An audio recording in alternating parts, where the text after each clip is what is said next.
नमस्कार।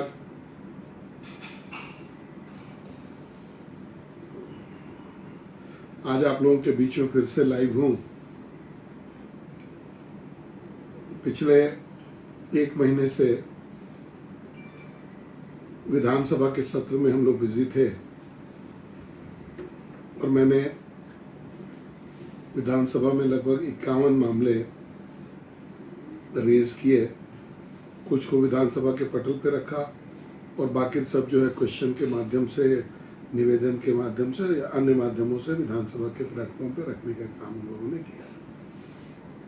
एक सकारात्मक विपक्ष की जो भूमिका है इस देश में, उसको हम लोगों ने पूरी तरह से पूरा किया। समस्त भारतीय जनता पार्टी ने रामनवमी के मुद्दे को, सरोल के मुद्दे को भी पूरी तरीके से सदन में उठाया। आपने देखा होगा कि हम लोगों ने माननीय मुख्यमंत्री जी से मुलाकात की, उनके कैबिनेट के सभी मंत्रियों से मैं मिला। उसके बाद हम लोग धरने पर भी बैठे, हाउस में भी अध्यक्ष, माननीय अध्यक्ष जी के माध्यम से सरकार का ध्यान आकृष्ट किया।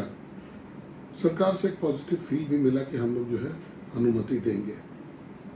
आज अनुमति का नोटिफिकेशन भी आया, लेकिन ये नोटिफिकेशन देख करके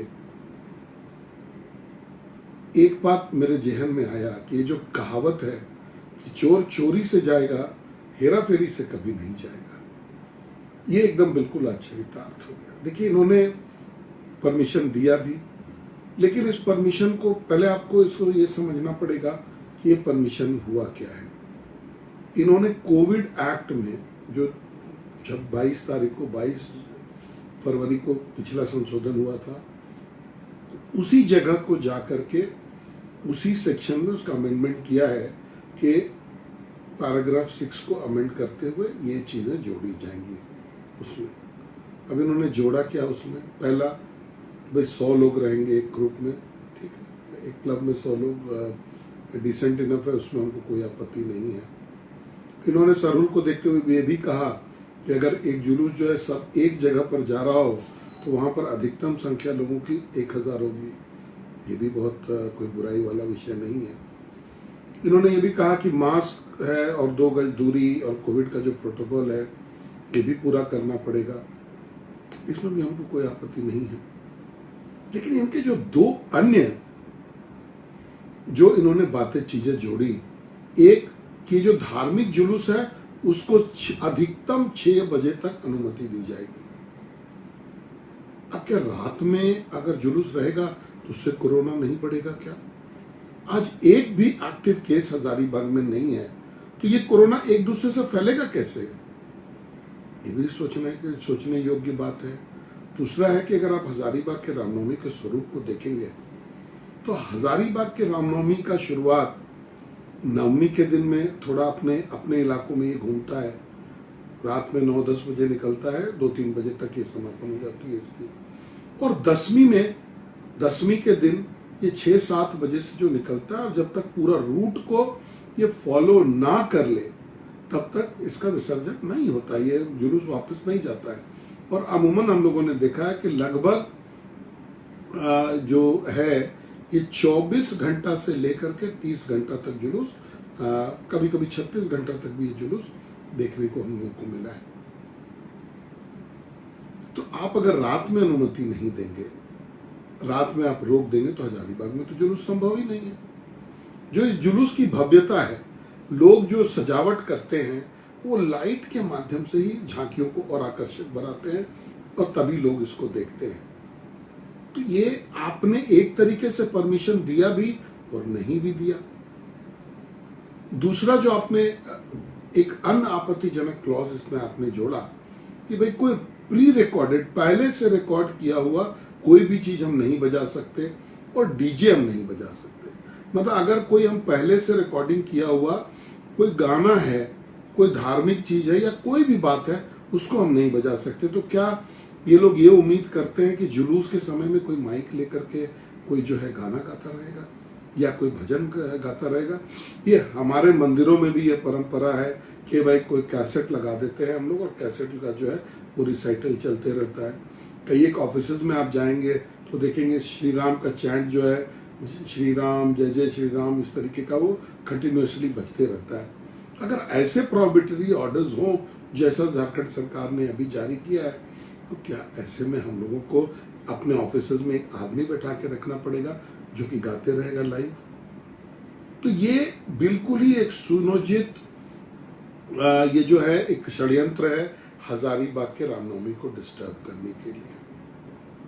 आप अगर इसको अच्छे से समझें तो ये सरकार हिंदू विरोधी थी, हिंदू विरोधी है, और अब तो मैंने मान ही लिया कि ये हिंदू विरोधी रहने वाली भी सरकार है। इन्होंने हर वो काम किया, जब दबाव पड़ा तो इन्होंने अपने एक्ट को अमेंड किया कि हम अनुमति देते हैं, लेकिन अनुमति में ऐसे ऐसे पेच लगा दिए कि अब अगर आप देखें तो बिना विवाद के ये रामनवमी संपन्न नहीं हो सकता। अगर इस ऑर्डर्स के साथ लोग 6 बजे के बाद जुलूस निकालेंगे तो लोगों पर केस होगा।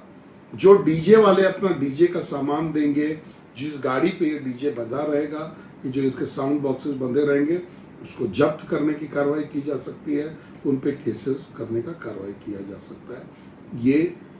ये इनके ऑर्डर्स हैं। मैंने तो मन बना लिया है कि मैं अभी जाऊंगा इनसे मिलने के लिए।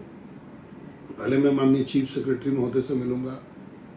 चीफ सेक्रेटरी से मिल करके मैं उनसे आग्रह करूंगा कि भाई आपके आदेश में ये त्रुटि आप कृपया करके इसको सुधारें। मैं झारखंड सरकार से भी मिलूंगा, मुख्यमंत्री से भी मिलूंगा, उनसे आग्रह करूंगा कि भाई ये त्रुटि है, इसको आपको सुधारना चाहिए।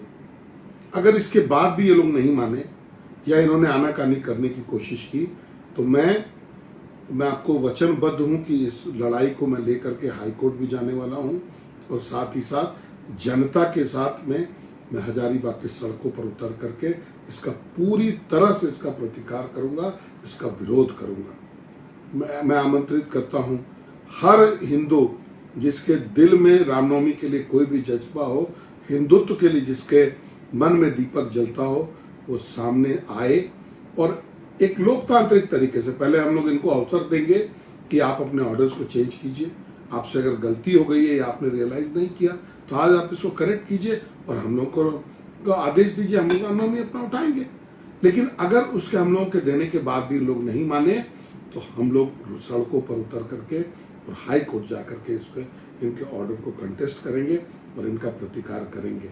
लेकिन इस साल किसी भी हालत में वोट का तुष्टीकरण के चलते हिंदू के सबसे बड़े आस्था का पर्व, जिसको हम लोग इंटरनेशनल रामनवमी के रूप में जानते हैं, इसको हम लोग बर्बाद नहीं होने देंगे। आप अपना कमेंट हमारे कमेंट बॉक्स में जरूर डालिएगा कि आप क्या सोचते हैं इसके बारे में, और अगर सारा कुछ सकारात्मक रहा तो एक बार झारखंड सरकार से मिलने के बाद, उनसे बात करने के बाद मैं पुनः जो है आपसे संपर्क करूंगा और एक बार हम लोग हजारीबाग में भी शांति प्रिय तरीके से हम लोग जो भी करेंगे शांति प्रिय तरीके से करेंगे, लॉ एंड ऑर्डर का पूरा ध्यान रखते हुए करेंगे, जो सरकारी नियम कानून है उसके बंदेज के तहत करेंगे।